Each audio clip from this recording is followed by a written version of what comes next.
Deus abençoe cada um de vocês. Quando nós pensamos como igreja em Setembro Amarelo, é importante realçar e ressaltar que o homem ele é um ser integral. Não é só alma, não é só corpo e não é só espírito. A Bíblia diz assim lá em Gênesis 2, verso 7: Então formou o Senhor Deus o homem do pó da terra. Ele soprou nas narinas o fôlego da vida, e o homem passou a ser alma vivente. Então, o homem foi formado do pó da terra, o corpo. Deus lhe soprou nas narinas o fôlego da vida, é o Espírito de Deus. E aí ele passou a ser uma alma. Então, tratar de questões de saúde emocional é tratar o homem integral. Nós não podemos tratar apenas da parte emocional. Temos que lidar com o homem como um ser integral. Então, nessa noite nós vamos ouvir 3 abordagens, uma tratando de corpo, outra tratando de alma e outra tratando do espiritual. Então eu quero chamar aqui a doutora Luísa, a médica, que vai nos falar sobre a questão do corpo.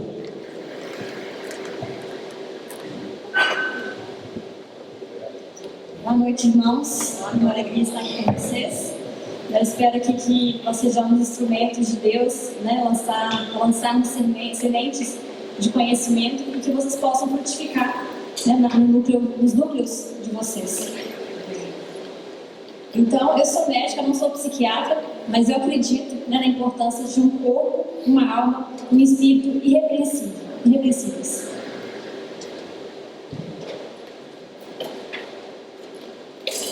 Está passando?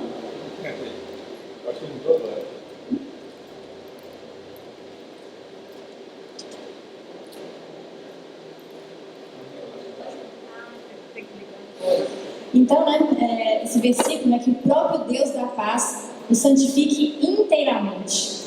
Que todo o espírito, a alma e o corpo de vocês sejam preservados irrepreensíveis na vinda do nosso Senhor Jesus Cristo. Irrepreensíveis é aquilo que não tem falha, aquilo que é perfeito.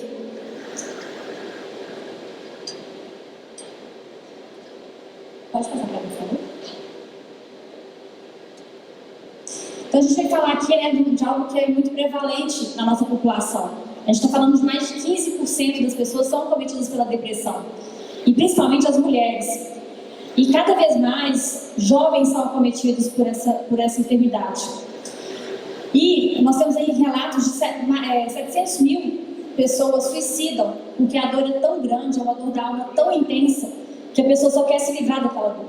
E elas acabam cometendo suicídio. Então a gente tem aí estatísticas de uma pessoa a cada 40 a 45 segundos comete suicídio no mundo. Acaso não sabem que o corpo de vocês é santuário do Espírito Santo, que habita em vocês, que lhes foi dado por Deus, e que vocês não são de vocês mesmos? Vocês foram comprados por alto preço. Portanto, glorifiquem a Deus com seu próprio corpo.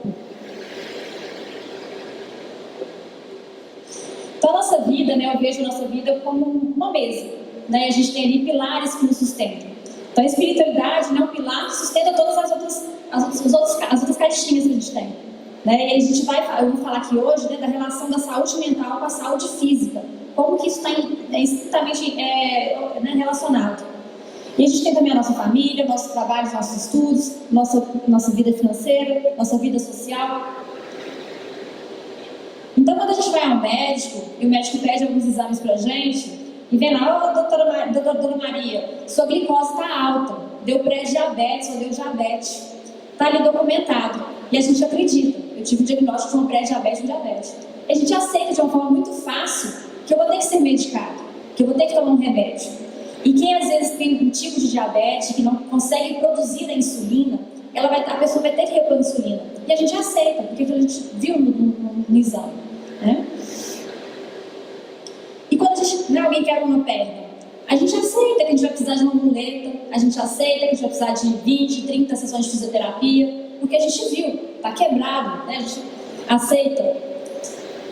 E no caso, né, quando dói a alma, quando a alma adoece, é algo que a gente não vê, é algo mais subjetivo. Não tem um exame de sangue que vai lá, deu depressão ou não deu depressão, né? Não tem exame de imagem que vai acusar isso. E aí, como é que é? A pessoa começa a ter um humor depressivo, uma tristeza. É claro que dias tristes nós temos, mas é uma tristeza que não passa durante semanas. Um sentimento de autodesvalorização, né? Um vazio, aquele mundo que não tem cor. É um pessimismo, uma falta de energia, falta de motivação. Começa a ter uma falta de memória, né? Falta de energia. Algumas pessoas sentem dores pelo corpo, outras sentem um nó na garganta, um aperto no peito. E aí, como é que a gente faz? Está tudo bem pedir ajuda. Está tudo bem a gente não dar conta de tudo. Né? A gente tem que parar de querer ser forte a todo momento e aceitar ajuda. Nós estamos aqui unidos, né, uns para ajudar os outros. E se cada um puder entender um pouquinho dessa comorbidade, da depressão, e puder ajudar quem está ao seu lado, né, a gente vai ter um mundo melhor. E o que acontece, né, assim, biologicamente falando, o que acontece na depressão? Então nós temos neurônios, esses neurônios, né, no nosso cérebro, eles se comunicam entre si. E aí, então se eu pegar a comunicação entre um neurônio e outro, a gente chama de sinapse.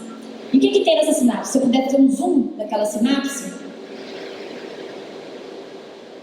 então eu tenho ali, são neurotransmissores, né? Os neurônios comunicam por neurotransmissores. E na depressão, o que acontece é uma falta de uma redução da serotonina, da dopamina, da noradrenalina, que são os principais neurotransmissores que vão ali fazer a comunicação desses neurônios. Então isso a gente não vê, né? É só manifestado pelas alterações de humor. Não tem nenhum exame. E isso, né, esses neurotransmissores, é que estão relacionados com o nosso humor, a nossa energia, a nossa disposição, a nossa vontade, motivação, né? Regulam o nosso sono, o nosso apetite. E, curiosamente, não sei se vocês sabem, mas o segundo local do nosso corpo, onde nós temos mais neurônios, é o nosso intestino. Então, o intestino, né, é tão importante a gente cuidar da nossa alimentação, cuidar bem do nosso intestino, porque ali está a fonte de serotonina, dopamina, noradrenalina, que vai também ajudar a gente a ter essa motivação, a ter esse humor, né, positivo. Então, esses são os fatores de risco para a depressão, né? A genética é uma delas. Tem famílias, né, que têm um histórico de depressão ou outros transtornos psicológicos, psiquiátricos. Geralmente, os pacientes que têm alguma alteração da genética, e aí eu usei como exemplo a questão da diabetes, né, a pessoa que não consegue produzir uma insulina, então as pessoas não conseguem manter ali um nível de serotonina, dopamina, noradrenalina, e muitas vezes são casos que vão precisar sim de remédios por um tempo mais prolongado, né, para além da psicoterapia. Quem tem, né, histórico de transtornos psicológicos anteriores tem mais chance também de ter um quadro de depressão. Quem passa por traumas, o estresse crônico, a ansiedade crônica, porque o nosso corpo, no modo de estresse crônico, né, no ambiente às vezes que a gente está inserido, profissional, ele vive num sistema de luta ou fuga persistente. Isso vai causando dano no nosso cérebro e a pessoa fica mais suscetível de entrar num quadro de depressão. E além disso, tem as disfunções hormonais. Então, os psiquiatras mais antenados, eles já sabem que tem que pedir alguns exames de sangue. Na verdade, eu atuo na dermatologia, mas eu já peguei pacientes no meu consultório com sintomas depressivos, quando eu pedi os exames, estava ali com hipotireoidismo. Porque o hormônio da tireoide ele é muito importante para o nosso corpo. É ele que dá, né, que faz o nosso corpo funcionar. E se ele estiver abaixo, a gente fica mais lento. E se ele estiver a mais, se esse hormônio estiver hiperproduzido, a gente vai ter sintomas, às vezes, de ansiedade. Então, o hipotireoidismo pode dar sinais de depressão, manifestar como depressão, e o hipertireoidismo como crise de ansiedade. E, além disso, na fase da menopausa, né, das mulheres, é muito comum, né, elas queixarem de uma baixa de humor, né, pode ter relação também com a questão hormonal, a depressão dessa faixa etária. E aí, falando então um pouco da questão das deficiências nutricionais. Pessoas com anemia severa, elas vão ter um humor deprimido, elas ficam sem energia. O ferro que é presente ali na nossa hemácia, na nossa célula sanguínea, é o que dá o oxigênio para todas as nossas células. E se eu estou com menos oxigênio, menos combustível, eu vou ficar mais lento, eu vou ficar, né, parecendo mesmo uma depressão. Existe também anemia por deficiência de B12. Ácido fólico também, né, a deficiência dessas vitaminas pode levar a anemia. E aí, não basta ser só anemia. Se eu tiver uma B12, por exemplo, baixa, né, geralmente abaixo de 500, eu posso começar a ter alterações do humor. Se eu tiver, por exemplo, minha vitamina D abaixo ali de 30, abaixo de 20, eu posso também ter algumas questões do humor associado. A dependência, né, de álcool e drogas também vai deixar a pessoa mais suscetível a quadros de depressão. E nos idosos, principalmente, os quadros de demência. Então, às vezes o idoso começa a ficar quietinho, começa a ficar mais parado, né, pode simular ali um quadro de depressão, mas aí o neurologista tem que avaliar se de repente não está começando um quadro demencial.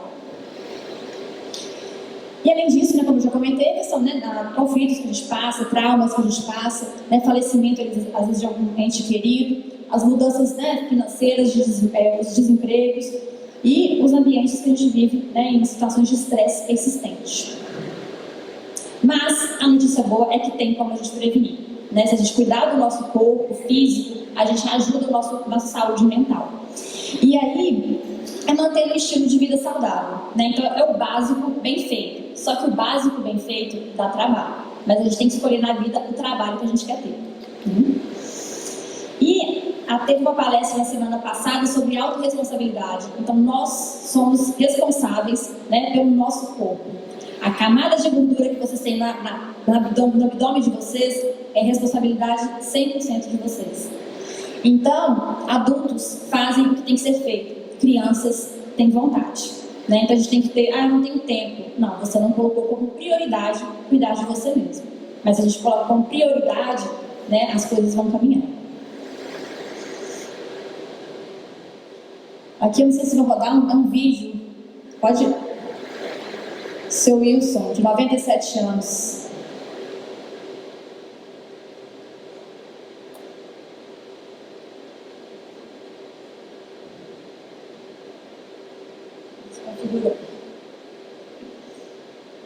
Bom, mas na verdade foi eu que me falar, é um vídeo de um senhor de 97 anos, lá fazendo a academia dele, ele falando, se você não perder tempo, se você não tiver tempo para fazer, cuidar do seu corpo, você vai ter que ter tempo para cuidar da sua doença, vai ter que tomar remédios, enfim.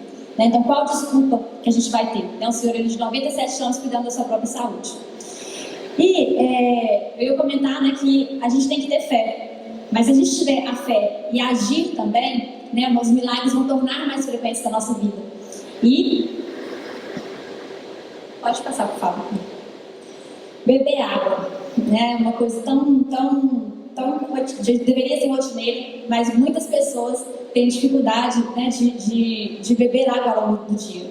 Então, o ideal, né, se a gente for entre 2 a 3 litros de água por dia. E tem algumas dicas, né, que ajudam a gente a lembrar de beber água mais frequentemente durante o nosso dia. Tenha sempre uma garrafa. Aliás, né, já tem 2 pessoas ali na plateia com garrafinhas. Isso mesmo. Sempre aceite água. Se você vai a uma loja, vai em algum lugar, vai no consultório, vai se oferecerem água, aceite, né? Você está hidratando mais seu corpo. E tem gente que não gosta da água, principalmente ao acordar, né, de jejum, não gosta, é difícil beber água para algumas pessoas. Então procurar, por exemplo, saborizar a água, colocar frutas, ou mesmo misturar algumas gotinhas de suco, né, vai ser mais fácil.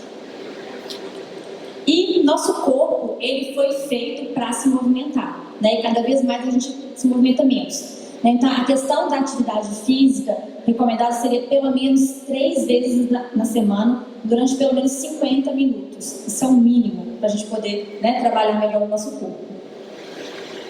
E aí eu trouxe aqui dois artigos, né, de uma revista de medicina do esporte, e aí que fala sobre a questão da efetividade do exercício físico, né, no tratamento, né, de pacientes com depressão, ansiedade e outros transtornos psicológicos. Então, a atividade física, ela mostrou que pode ser, inclusive, mais eficaz que alguns medicamentos. E ela, né, ela deve ser essencial a recomendação, né, dos psiquiatras e psicólogos para o tratamento dos transtornos psicológicos. Esse outro estudo mostrou que não tem diferença se você vai fazer musculação, se você vai fazer um exercício aeróbico, uma caminhada, uma corrida, o importante é mexer o corpo. E, né, desde que seja ali por um tempo satisfatório e que você tenha constância, né, que você tenha ali, coloque na sua rotina. Além disso, sono, né, hoje em dia é muito frequente a gente, né, ver as pessoas com insônia, dormindo menos do que deveriam. Então, né, o recomendado seria pelo menos 7 a 8 horas de sono por noite. Volta, por favor, um pouquinho. Volta anterior, por favor. Enfim, mas é a questão, eu ia falar sobre a questão das telas. Né? Hoje o uso de celular à noite é uma das coisas que impede o nosso corpo de descansar e começar a produzir a melatonina, que é o hormônio que vai acalmar o nosso corpo, abaixar a nossa frequência cardíaca para preparar a gente para o sono. Né? Então, e além disso, as refeições muito antes de 2 horas antes da gente deitar, vão também comprometer o nosso sono. E aprender a gerenciar as emoções. Essa parte a Ellen vai entrar mais a fundo, mas eu acho que é importante nas situações difíceis, a gente deve aprender a ressignificar, porque eu acho que tudo é uma oportunidade. Mesmo nas situações difíceis, aquele momento de desconforto é o momento mais provável para a atuação de Deus. É o momento que Deus vai ali, enxuga suas lágrimas, recolhe suas lágrimas e Ele vai te honrar, vai te dar dupla honra em algum local da sua vida. E os milagres, eles sempre nasceram de problemas. O cego, quando lá gritava Jesus, a mulher que sangrava e de alguma forma foi atrás de Jesus, era um problema. E eles conseguiram, a partir disso, um milagre. E quando a gente está num momento difícil, é que a gente lembra do quão dependente de Deus nós somos. Então, o momento parece ruim, mas pode ser, se você souber ressignificar, vai ser maravilhoso. É o momento da gente procurar a Deus e contar com Ele. Então, que sejamos gratos, que a gente aprenda a curtir o processo. Hoje a gente só pensa na linha de chegada. Quando eu casar, quando eu tiver aquilo, quando eu fizer aquilo, que eu vou ser feliz. E na verdade a gente deve curtir o processo, curtir o presente. Sejamos mais protagonistas, que a gente tenha mais ação na nossa vida, que a gente possa agir naquilo que a gente tem controle junto com Deus sempre, e sejamos menos vítimas. Socialização. Então, socializar, estar aqui, por exemplo, hoje no ambiente da igreja, isso é bom para a nossa saúde mental, isso é bom para o nosso espírito, para a nossa alma. O ambiente, ele tem o poder de te florescer, ou te deformar. Então, a gente também tem que escolher muito bem os ambientes que a gente frequenta, as pessoas com quem a gente convive. Isso vai manifestar também na nossa saúde mental. E, por fim, não saiu completo ali o versículo, mas o corpo de vocês é o santuário do Espírito Santo. Então, que nós tratemos o nosso corpo, o nosso presente de Deus, porque isso vai favorecer em tudo. Sem contar que se a gente trata bem do nosso corpo, nós vamos viver mais. E, enfim, era isso que eu tinha para falar para vocês. O Setembro Amarelo, na verdade, vem para lembrar a gente da questão da depressão, mas não é só em setembro que as pessoas deprimem, não é só em setembro que as pessoas suicidam. Então, durante todo o ano, a gente tem que ter essa vigilância nas pessoas que estão próximas da gente, que sejam instrumentos aí de apoio para essas pessoas. Obrigada.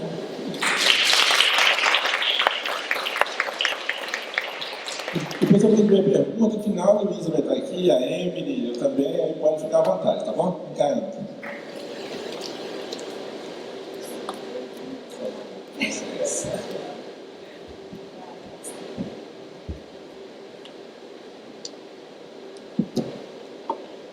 Boa noite, igreja. É uma honra para mim estar aqui hoje. Eu fui escalada para aqui pela equipe e é uma honra estar aqui no púlpito da nossa igreja e poder falar um pouco do meu trabalho do dia a dia. Eu quero primeiramente honrar também, não somente a igreja, com esse movimento, da saúde integral,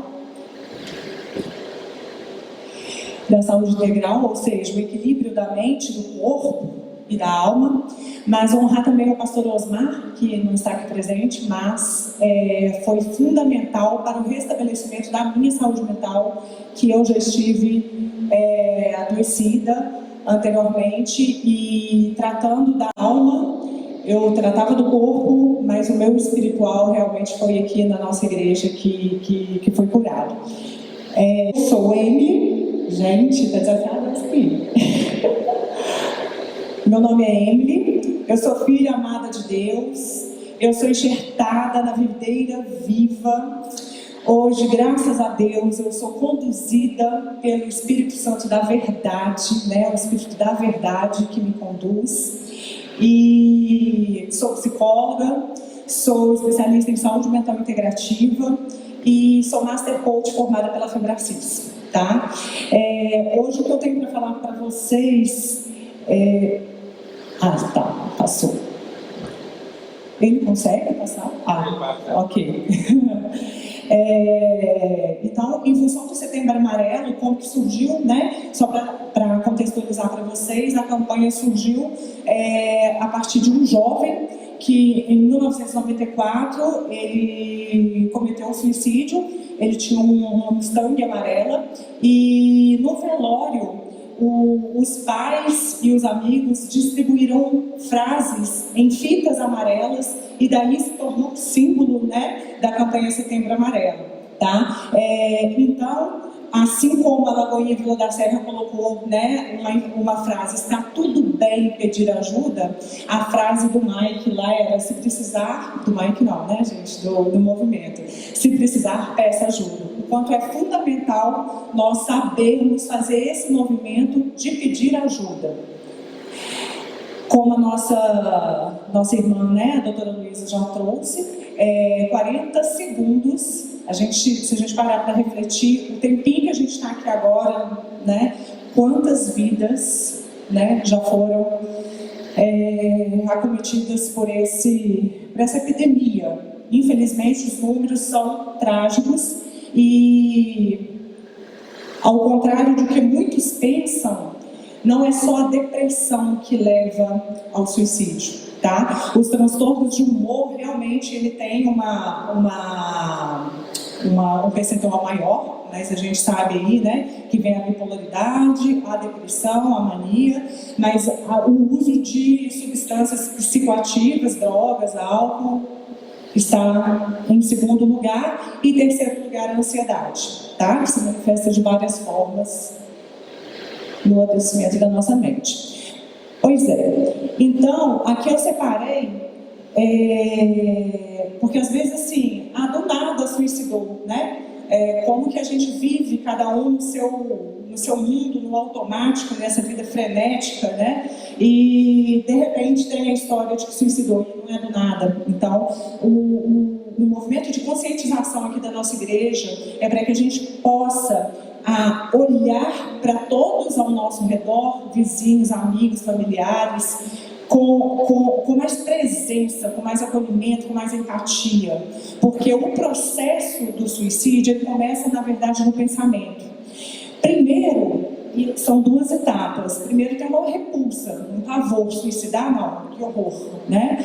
Mas com o tempo, devido à intensidade do sofrimento psíquico, né, a energia psíquica fica tão intensa que a pessoa começa a criar possibilidades mentais no campo da mente. E onde está a nossa batalha? Na mente, né? É lá que o pai da mentira, a gente sabe quem é o pai da mentira, né, ataca. Então, depois a pessoa passa a fazer algum ato.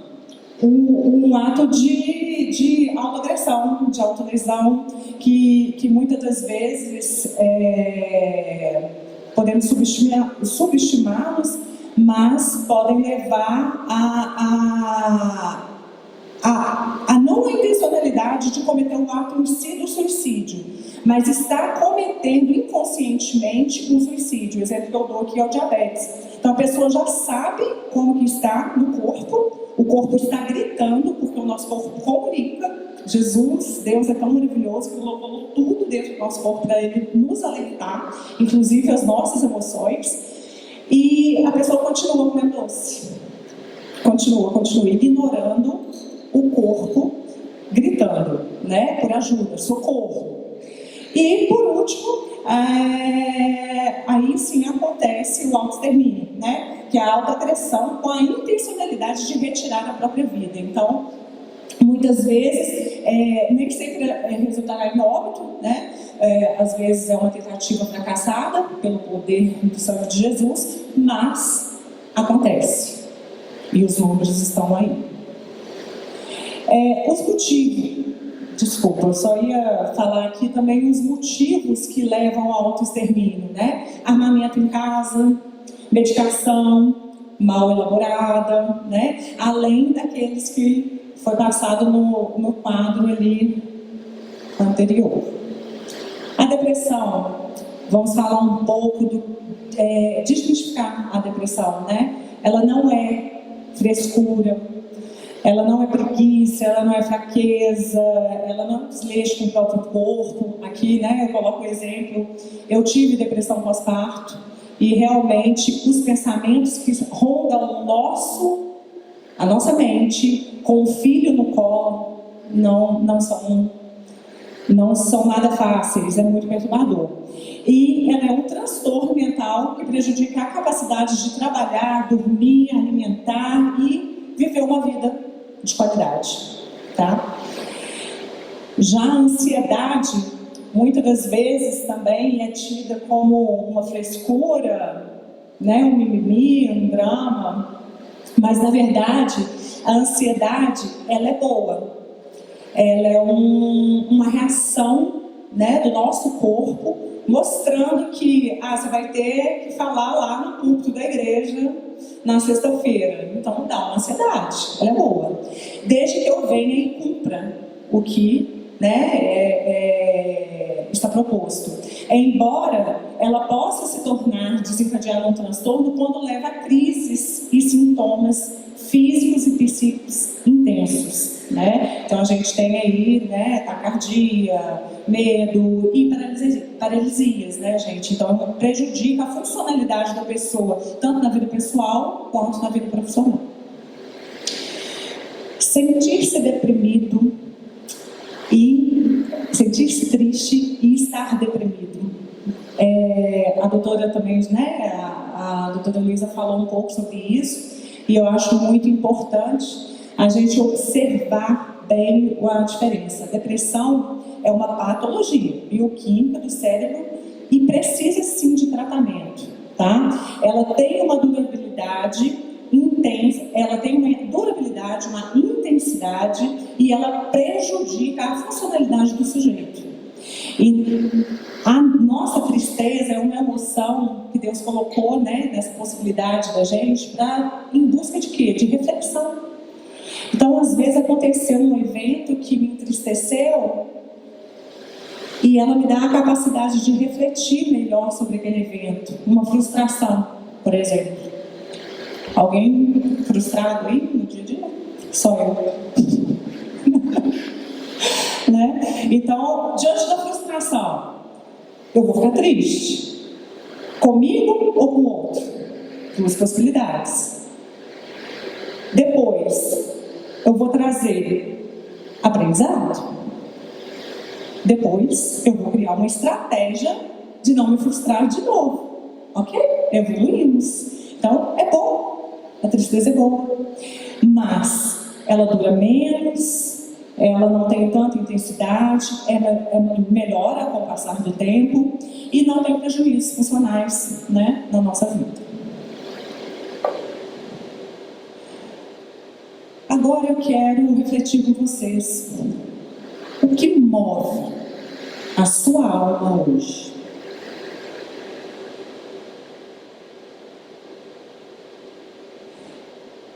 Qual emoção?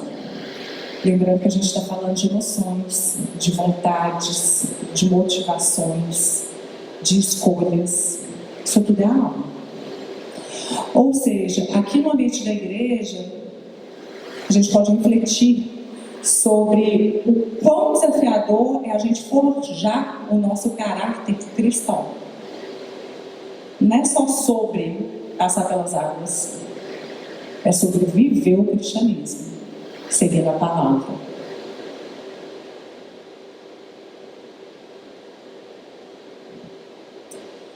Aqui, eu coloquei essa árvore porque desde o início o Espírito Santo vem falando muito ao meu coração sobre árvore e sobre raízes. E quando a raiz ela é tóxica, eu não sei a de vocês, a infância de vocês, a hereditariedade de vocês, as histórias da família de vocês, mas a minha particularmente foi bem desafiadora, tá? Compartilhando com vocês o meu testemunho, um pouco dele, eu vivi num lar totalmente disfuncional e presenciei inúmeras vezes a violência doméstica. Além disso, aos 9 anos, eu fui abusada sexualmente. Brincando, de pique-esconde com uma coleguinha. Então, as minhas raízes estavam totalmente adoecidas. Logo, as experiências e as minhas memórias criou uma lente, uma percepção de mundo que me levou a uma distorção da minha personalidade, uma distorção psicológica sobre quem eu sou, sobre o que eu sou capaz, sobre o que eu mereço, como eu mereço ser tratada. Diante dessa distorção psicológica, geraram consequências na minha alma. Boas, frutos do Espírito, fruto do Espírito, ou obras da carne? Pois é, irmãos. Assim eu vivi por alguns anos, apesar do conhecimento intelectual, mas voltando a falar da integralidade da saúde mental. Não tinha o espírito tratado, não estava enxertada na videira viva. Então, o que me movia? Pergunta do slide anterior. O que movia minha alma? Medo, culpa. Eu me tornei rancorosa, insegura, sentimento de inadequação. Que mulher aqui que não se compara e em algum momento se sente inadequada? Desafios da nossa alma. E só se dobrando e conhecendo a palavra e o tratamento de almas do nosso Mestre Jesus, que foi possível a cura da minha incompletude. Aqui eu separei um pouco do que acontece, né, já cientificamente comprovado, sobre as nossas crenças. Ou seja, tudo. O seu saldo bancário fala sobre as suas crenças. A maneira como seu marido ou sua esposa te trata fala sobre as suas crenças. Se você tem ou não cuidado com o seu corpo, também está falando das suas crenças. Por quê? A crença nada mais é do que as experiências somadas às memórias, as nossas experiências. Então tá, vamos lá para o meu exemplo, né? A criança que estava brincando aos 9 anos, de pique-pega com as coleguinhas, que confiava, foi abusada. Experiência. Criou memória, positiva ou negativa? Trágica. Que gerou um significado sobre mim, sobre o mundo. A minha percepção, ou seja, a lente que foi introjetada, a distorção psicológica que foi introjetada em mim, naquela experiência, gerou significados e sentimentos a respeito de mim. Logo, na minha vida adulta, né, como que eram os meus pensamentos? De qualidade? Pensamentos de bem ou pensamentos de mal? Então, vamos lá. Na batalha da mente, que todos nós estamos suscetíveis, não só a menina, né, que passou por isso, mas quem nunca? Ele não me entende. E se ela ficar triste comigo? Eu nunca vou conseguir um emprego desse. É muito para mim. Não sou capaz. Tudo culpa minha. Eu sempre estrago tudo, tá vendo? De novo. Melhor desistir. Será que ele está com raiva de mim? Alguém passou seu trabalho, aí seu líder passou e de repente nem te viu. Aí já vem aquele pensamento: será que eu fiz alguma coisa? Será que está com raiva de mim? E alguém aqui controla o pensamento? Não. Porque Se alguém falasse controlável, eu programei de falar, pensa no elefante rosa.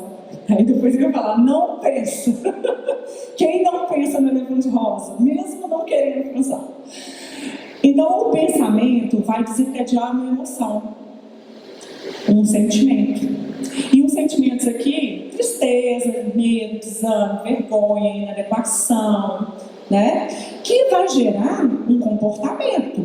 Ou seja, lembrando, gente, só uma coisa aqui no pensamento, não necessariamente ele é um pensamento, ele pode vir em forma de imagens. Então, se uma lembrança, uma memória ruim do seu passado vem, você está sobrepondo memórias ruins que logo é um diálogo interno, são vozes. Gera comportamentos. Comportamentos o quê? Disfuncionais, lógico. Procrastinação, necessidade excessiva de agradar aos outros, comparações, né? Isolamento social, vícios, obras da carne, né, meus irmãos?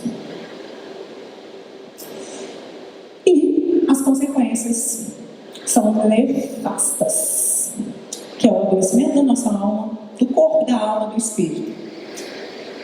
A morte. Essa não é a promessa de Deus para a nossa vida. Definitivamente.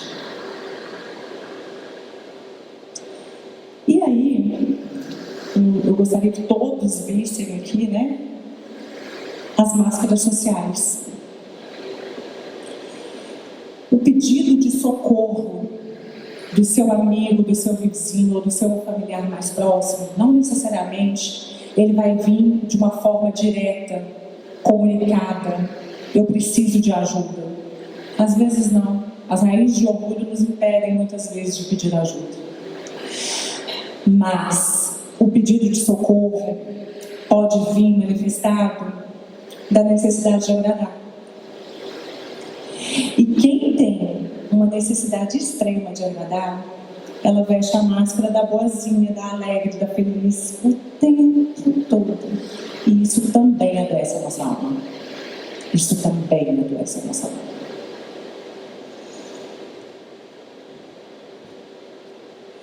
E vamos lá para a coisa boa, das promessas de Deus. O que torna a nossa alma mais saudável? Como tornar a nossa alma mais saudável? Aqui, a nossa irmã falou também sobre a funcionalidade de uma forma geral, né, do nosso sistema nervoso central, mas o que eu quero me ater aqui é nessa parte do sistema de simpático e parasimpático. Ou seja, a capacidade de processar, responder à vida e alinhar a nossa alma já está dentro de nós. Já está dentro de nós, é acessível a todos nós. E de uma forma rotineira, no seu dia a dia, você consegue cuidar do seu sistema, ou de alerta, lutar, fugir e paralisar, ou no seu sistema de pacificação, de tranquilidade, de repouso, de reflexão. Como? Bom, aqui na saúde mental integrativa, primeiramente Jesus, o quanto é importante a gente estar aqui em comunhão. A alimentação saudável, a psicoterapia, o atendimento pastoral. Pastor Osmar me atendeu várias vezes já, pastor Xande. Suplementação, como a doutora, né, havia mencionado, hipotireoidismo, disfunção de vitaminas, né, o quanto é importante a suplementação, exercício físico, inegociável, medicação somente com prescrição médica, por favor. Hidratação, gente, traz presença, traz alerta, traz movimento para o nosso corpo, traz energia. Às vezes, você está, é falta de água, bebe água, energia volta. O corpo, né, refletindo sobre a videira, está enxertado, está seco o solo, e aí, bota água aqui, vive. dá frutos. Sono de qualidade, higiene do sono, fundamental a gente ter um momento de preparar para dormir. Não é? Hoje em dia, muito celular, vou dormir. Não. Se dê isso é autocuidado. Exercícios de respiração, os principais que eu quero falar. Exercício de respiração é a forma que a gente regula o nosso sistema parasimpático, ou seja, respiração diafragmática. 4 vezes expirando, 4 vezes dentro de si e 8 expirando. Traz tranquilidade e muda a química do seu corpo. Microbioma intestinal, fundamental. Fundamental, prebióticos, probióticos. Gente, o nosso intestino é o segundo cérebro. E se a gente não tiver com um microbioma adequado, o que está aqui enfesado, o tal do enfesado, chega na nossa mente. Passa pela corrente sanguínea, sistema nervoso central e nos prejudica. Então, é muito importante alimentar, nutrir os bichinhos do nosso intestino. E agora, eu quero refletir com vocês nesse momento. A pessoa que supera uma crise de suicídio ou sobrevive a uma tentativa, ela está fora de perigo? Para vocês. Pois é, porque às vezes a pessoa passou por esse problema, deu certo, muitas das vezes até talvez vem com uma exaltação exacerbada depois, mas depois ela dá o pico de novo e aí realmente a coisa acontece. Então vigia, acolhe, enxerga as pessoas que estão ao seu redor. Quem planeja se matar nem sempre está determinado a morrer. Isso é um mito ou uma verdade?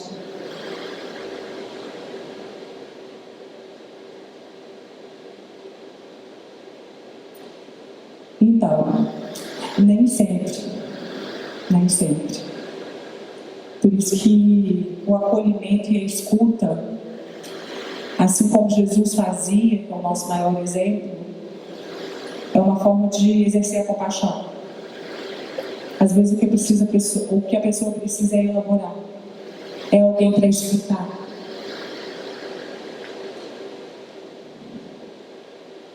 E por fim, eu quero perguntar se a maior parte dos suicídios ocorre sem aviso prévio. Pois é.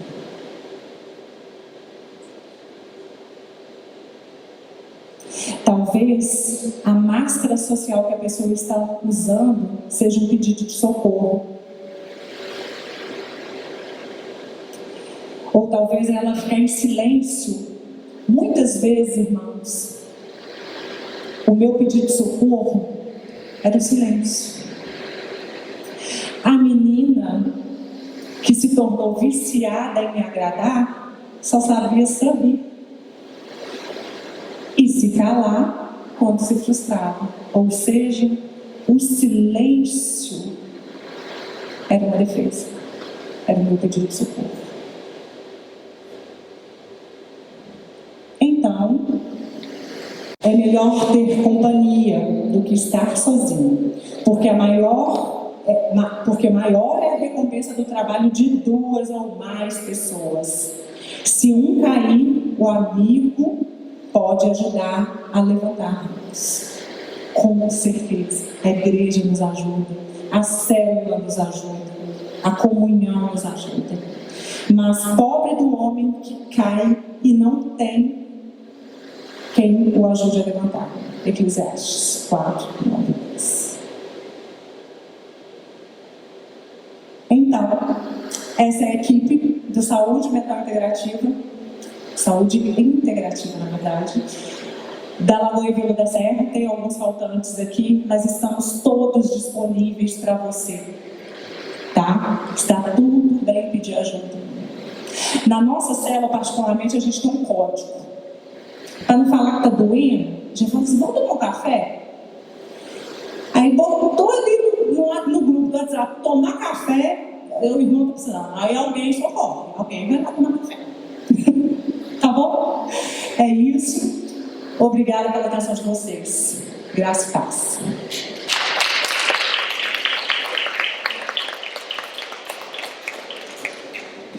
Depois de uma aula dessas duas, não vai ser muito fácil, não. Eu cumpri minha tarefa aqui. Mas, queridos, como eu falei no início, nós temos que falar sobre o corpo, sobre a alma e sobre a parte do espírito. E eu comecei a meditar assim, de texto, trazer para vocês, para refletir um pouquinho a respeito de, não de depressão em si, mas de um olhar, né? A Amy falou um pouquinho a respeito de máscaras, de um olhar que não é o olhar que deveríamos estar tendo. Então eu escolhi um texto para ler para você, João, no capítulo 20, nós vamos ler do versículo 1 ao versículo 17. A Luísa abordou muito bem a parte do físico, a Amy da parte emocional. Eu vou falar um pouquinho dessas questões espirituais que nos acometem, né? Às vezes o nosso olhar espiritual está deformado e aí nos leva a um quadro de enxergar a vida de uma forma diferente ou uma situação de uma forma diferente do que ela realmente é. Então diz assim a Bíblia no capítulo 20 de João. No primeiro dia da semana, Maria Madalena foi ao sepulcro de madrugada, sendo ainda escuro, e viu que a pedra estava revolvida. Então correu e foi ter com Simão Pedro e com outro discípulo, a quem Jesus amava, e disse-lhes: tiraram do sepulcro o Senhor, e não sabemos onde o puseram. Saiu, pois, Pedro e o outro discípulo e foram ao sepulcro. Ambos corriam juntos, mas o outro discípulo correu mais depressa do que Pedro e chegou primeiro ao sepulcro. E abaixando-se, viu os lençóis de linho, todavia não entrou. Então Simão Pedro, seguindo, chegou e entrou no sepulcro. Ele também viu os lençóis e o lenço que estivera sobre a cabeça de Jesus, que não estava com os lençóis, mas debaixo, num lugar à parte. Então viu também o outro discípulo chegar primeiro ao sepulcro, e viu e creu, pois ainda não tinham compreendido a Escritura que era necessário ressuscitar ele dentre os mortos. E voltaram os discípulos outra vez para casa. Maria Madalena, entretanto, permanecia junto à entrada do túmulo chorando. Enquanto chorava, abaixou-se e olhou para dentro do túmulo. Viu 2 anjos vestidos de branco, sentados onde o corpo de Jesus fora posto, um à cabeceira e o outro aos pés. Então eles lhe perguntaram: mulher, por que choras? Ela respondeu: porque levaram meu Senhor e não sei onde o puseram. Tendo dito isso, voltou-se para trás e viu Jesus em pé, mas não o reconheceu. Perguntou-lhe Jesus: mulher, por que choras? A quem procuras? Ela, supondo ser ele o jardineiro, respondeu: Senhor, se tu tirasses, diz-me onde o pusestes, e eu o levarei. Disse-lhe Jesus: Maria. Ela, voltando-se, lhe disse em hebraico: Rabone, quer dizer mestre. Recomendou-lhe Jesus: não me detenhas, porque ainda não subi para meu Pai. Vai ter com meus irmãos e diz-lhes: subo para meu Pai e vosso Pai, para meu Deus e vosso Deus. Esse texto ele descreve o dia mais glorioso que a terra já viveu, que foi a manhã da ressurreição. A manhã da ressurreição de Jesus. E a pedra tinha sido colocada no túmulo, fechando aquele túmulo, mas tinha sido removida. E os discípulos e algumas mulheres foram lá um dia para poder embalsamar o corpo, aromatizar o corpo, que era um costume na época. E se nós observarmos esse mesmo texto narrado pelo evangelista Mateus, ele dá elementos assim, parecendo um filme de Hollywood, porque fala que 2 anjos desceram como um raio, e a terra tremeu, e eles tinham umas vestes que iluminavam, brilhavam como o sol. É uma coisa assim, tremenda. Mas o texto de João está um pouquinho mais à frente. Os anjos já estavam lá. Então Maria chega, ela vê coisas incríveis que aconteceram, mas a mente dela estava encharcada de negativismo. Ela já chegou chorando, porque Maria não estava preparada para a vida. Ela estava preparada para a morte. Ela foi no sepulcro buscar um morto. Quando ela chegou lá, ela estava totalmente preparada para a morte. E esse texto ele nos mostra o que pode acontecer com a nossa mente quando nós olhamos para a vida de uma forma negativa, ou para uma situação da vida de uma forma negativa. Muitas vezes está tudo em ordem na nossa vida, mas a nossa vida, nosso olhar é um olhar que vê o que está de ruim acontecendo, e potencializamos isso em outras coisas ruins que desencadeiam um grande problema. Ela viu a situação da pedra removida como algo negativo e já ficou em pânico. Ela olhou com uma perspectiva negativa tudo que estava acontecendo. Muitas vezes nós somos condicionados a pensar o pior. Claro que existem momentos que realmente acontecem coisas, igual a Emily narrou o que aconteceu com ela, mas em muitos momentos não aconteceu nada demais, mas nós colocamos ali uma energia, colocamos ali uma vitamina, uma situação pequena, e ela fica gigante. E assim estava aquela mente, o pensamento de Maria Madalena. A grande questão é que isso aconteceu com ela e acontece conosco. Nós, às vezes, olhamos para a vida e para os acontecimentos da vida de uma forma negativa. Isso nos leva a enxergar aquilo que não existe. O que acontece conosco quando a nossa mente está assim? É algo que a gente refletiu. O que acontece quando a nossa mente está assim, olhando a vida de uma forma negativa? O versículo primeiro fala que ela viu a pedra removida. João 1 fala, ela viu a pedra removida. Mas como que ela interpretou a pedra removida? Roubaram o corpo. O texto fala isso claramente. Ela fala assim, roubaram o corpo. Ela não chegou nem a chegar lá. Ela viu a pedra fora do lugar e falou assim, os ladrões vieram e roubaram o corpo. Ela já deduziu que aconteceu algo só por ter visto a pedra removida. Então, ela foi ali na expectativa de pegar o corpo de Jesus, aromatizá-lo, balsamá-lo, vamos dizer assim. Mas chegou lá, ela se deparou com a porta do túmulo aberta e pensou, roubaram o corpo de Jesus. Talvez ela ficou assim, frustrada, com certeza ela ficou ali num quadro de tristeza profunda, porque falou, roubaram Jesus, roubaram o corpo de Jesus. Nem chorar ela conseguia direito, porque o que ela ia fazer? Agora, para onde foi o corpo dele? Então isso é o que acontece quando alguma coisa boa acontece, mas nós enxergamos de forma errada. No verso 2, a Bíblia diz que ela vê 2 anjos, que é outra coisa boa. Se aparecesse 2 anjos aqui, é uma coisa fantástica, todo mundo vai gostar muito. Ela viu 2 anjos, mas ela interpretou como o quê? Como algo ruim. Porque ela pergunta assim, se vocês me levaram, me fala que eu vou buscar. Ela não percebeu a presença dos anjos. Ela viu 2 seres celestiais, mas não percebeu. Os anjos conversam com ela e perguntam, por que choras? E ela respondeu como? Porque levaram o meu Senhor. Ela respondeu simplesmente isso aos anjos. Será que ela poderia lembrar do que Jesus tinha falado? Porque Jesus previu que ele iria morrer e iria ressuscitar no 3º dia. Mas ela estava com a mente condicionada para o pior. Quando acontece alguma situação em nossas vidas, às vezes a gente condiciona a mente para o pior. Para algo assim, deu um problema. Outra coisa que acontece, no verso 14, ela vê Jesus conversa com ela, mas ela não reconhece Jesus. Ela supôs que ele seria o jardineiro. Ela interage, faz perguntas. Porque Jesus estava em pé. E ela estava esperando encontrar um Jesus deitado, morto, machucado. Então, quando a mente está esperando o pior, não pode ser, essa pessoa não é Jesus. Porque Jesus é uma pessoa machucada, deformada, que está morta. Não pode ser alguém que está em pé. Então, a mente dela a impediu de ver aquilo que estava acontecendo. E Jesus repete a mesma pergunta dos anjos: mulher, por que choras? Muitas vezes o Espírito Santo está falando isso comigo e com você. Por que choras?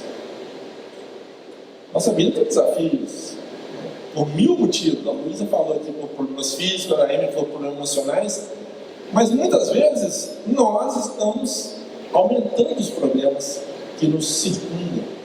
Mulher, por que choras? Ela olha, vê Jesus e supôs que ele era o jardineiro. Ela simplesmente supôs. Ele é o jardineiro. Porque a mente dela já estava programada para a morte, para a derrota. Muitas vezes a pessoa entra num quadro, né, de tristeza, de ansiedade, talvez até de depressão, porque condiciona a mente, potencializando os problemas. As causas, as meninas já falaram aqui. Mas espiritualmente falando, nós temos um escape em Deus. Nós temos um escape através de Jesus, do Espírito Santo. Mas por que isso aconteceu com Maria? E por que isso acontece conosco? Essa interpretação equivocada. Por que às vezes nós enxergamos as coisas de forma deformada? Aconteceu com Maria e acontece às vezes comigo e com você. No verso 13 a 15, a Bíblia diz que ela estava chorando, estava com os olhos em lágrimas. Às vezes, quando nós olhamos para a vida com os olhos cheios de lágrimas, nós vemos as coisas embaçadas. Você já olhou assim, com os olhos de lágrimas, ou dentro de água nadando? Você fica com a imagem meio embaçada. Então você não percebe.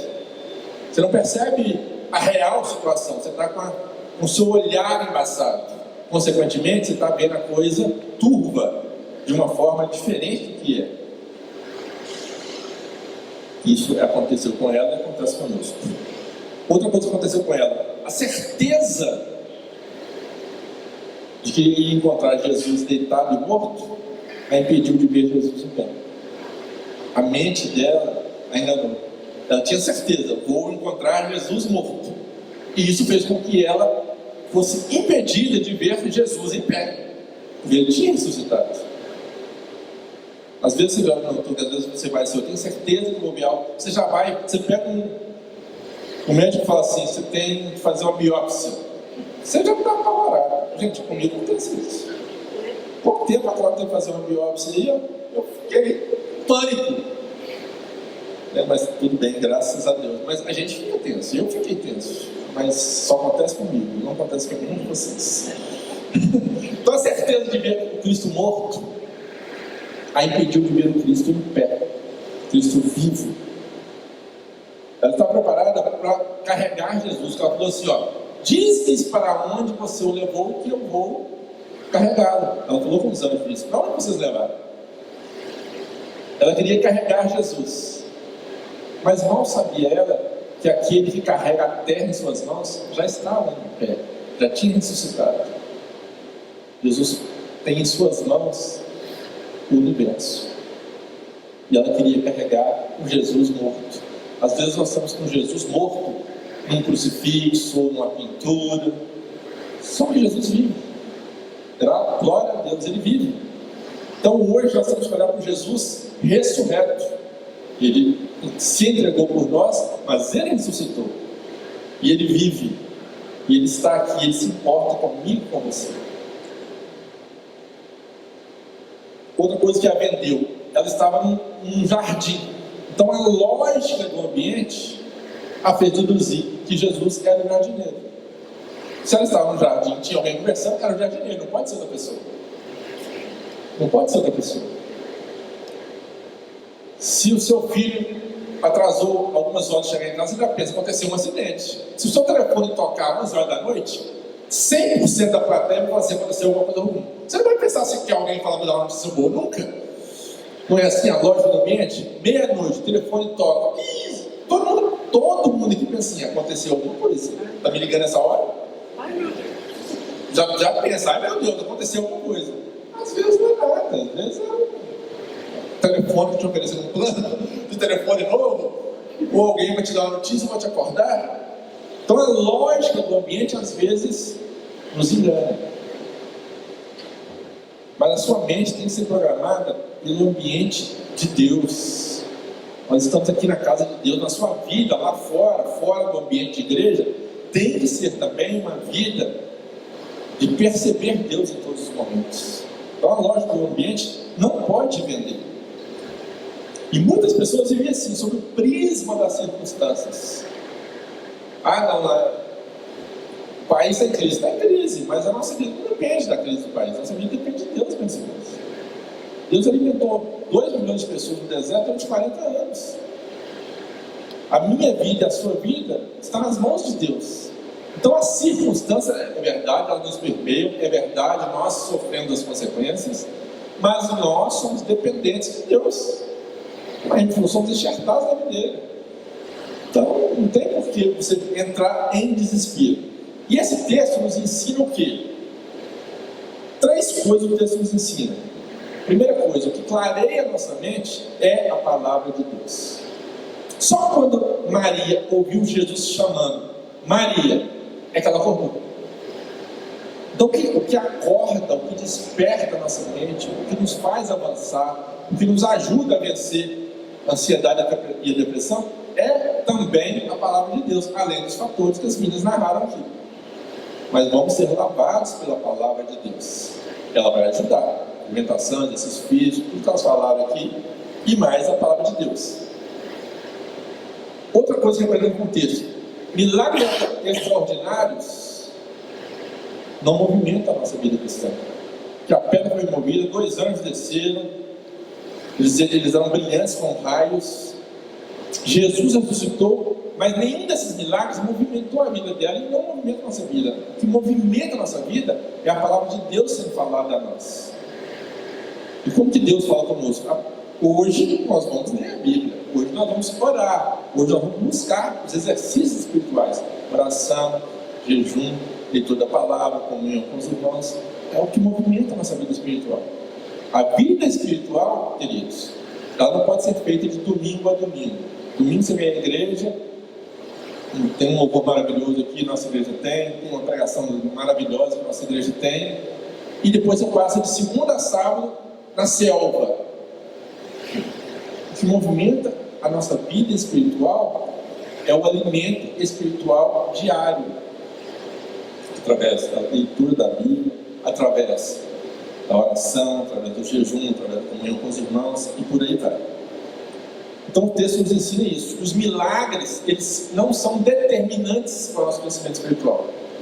A pessoa pode sofrer, eu conheço pessoas que tiveram assim, curas físicas tremendas, mas que depois que a cura se estabeleceu, ela tocou a vida e começou a ir por caminhos tortuosos de novo. Então é a palavra de Deus que vai nos lavando dia após dia.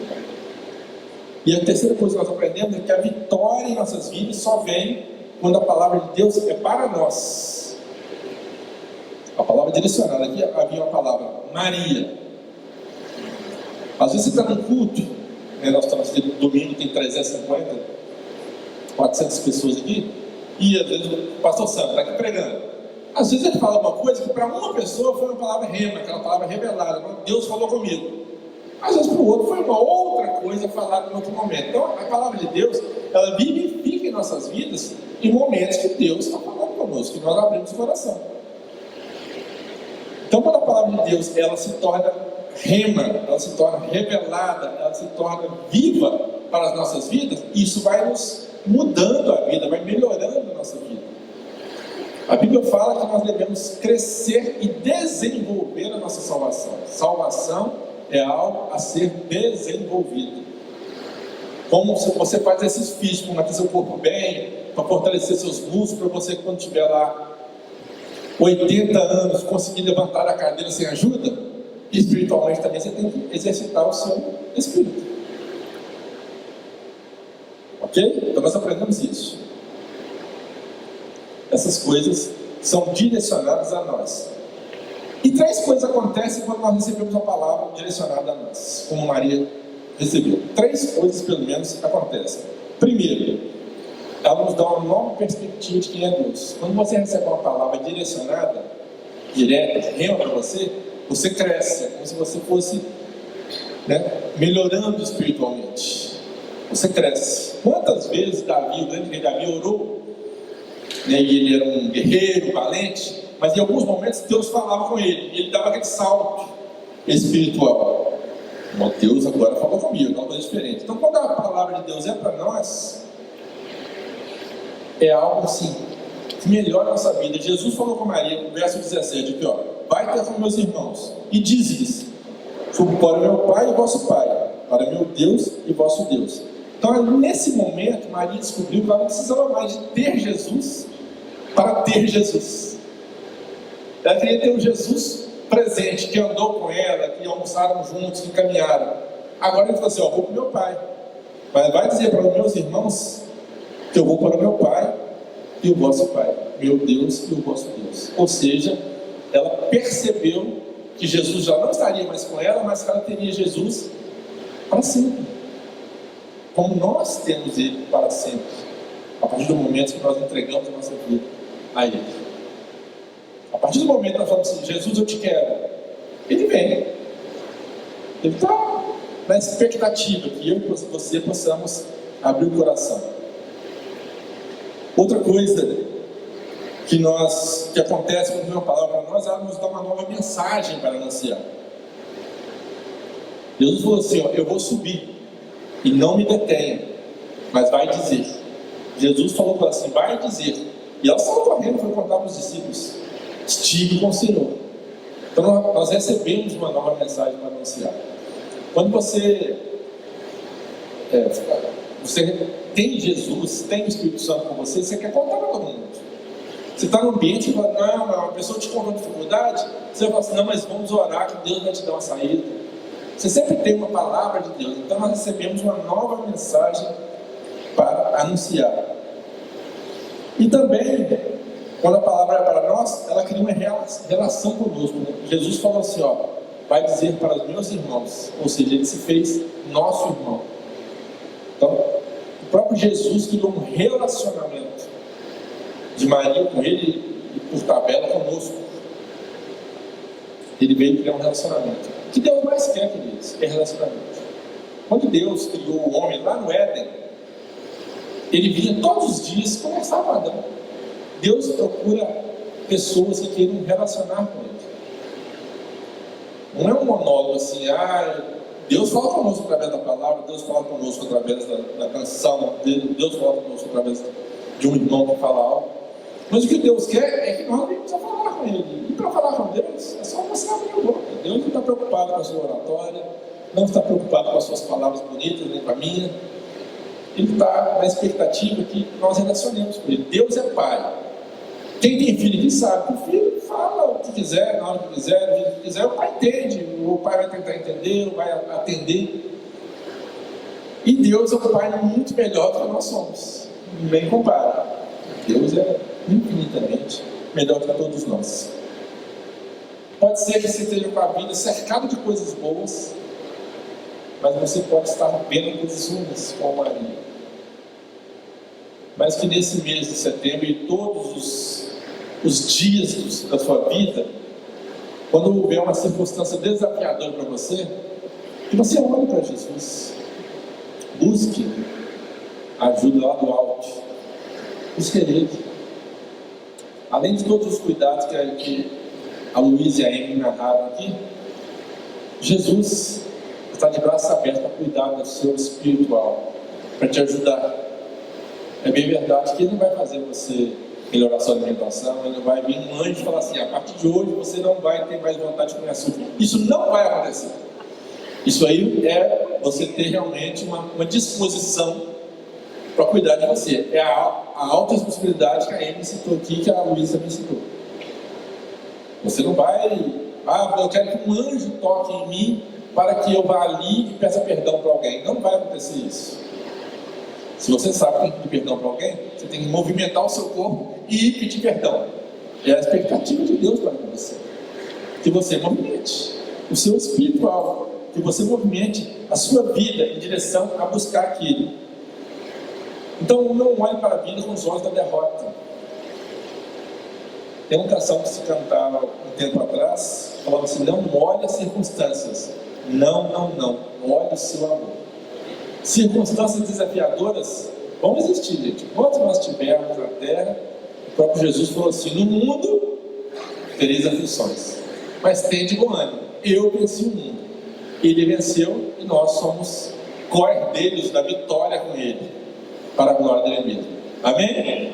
Que Deus abençoe a cada um de vocês, que vocês possam crescer no conhecimento cada vez mais e que a graça do Senhor venha sobre cada um. Fica de pé, vamos orar. A Luísa vai ficar aqui na frente daqui a pouco, mas aí, se alguém quiser bater um papo, vamos estar ali fora também. Aliás, vamos lá para fora todo mundo. Se vocês quiserem conversar com ela, chama no cantinho ali. Mais uma vez eu agradeço a presença de todos. Para a gente tem sido assim, um privilégio. Agradeço a Luísa pela disponibilidade, a Emily, a equipe. Tem as meninas que estão ali atrás, que também estão aqui da saúde integrativa, parte daquela equipe que nós mostraram aqui. E o que eu digo para você, nesse finalmente, é que usufrua daquilo que a Lagoinha da Serra tem para oferecer. Essa igreja aqui é uma igreja rica.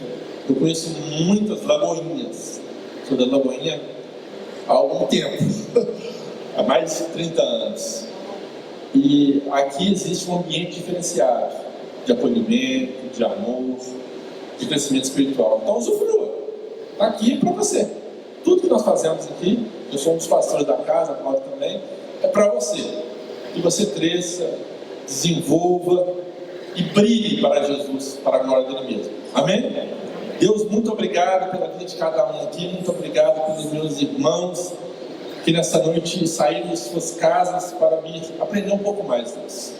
Nós louvamos o nome do Senhor por esse tempo que o Senhor nos deu e te agradecemos, Deus, por aqueles que puderam estar aqui.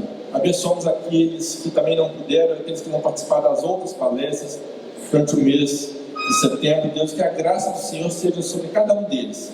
Nós oramos pela vida do pastor Sandro, da pastora Kátia, do pastor Lucas, da Gabi, para a família líder dessa igreja, que o teu favor seja sobre eles, Deus, e que nós possamos crescer conhecendo ao Senhor cada vez mais.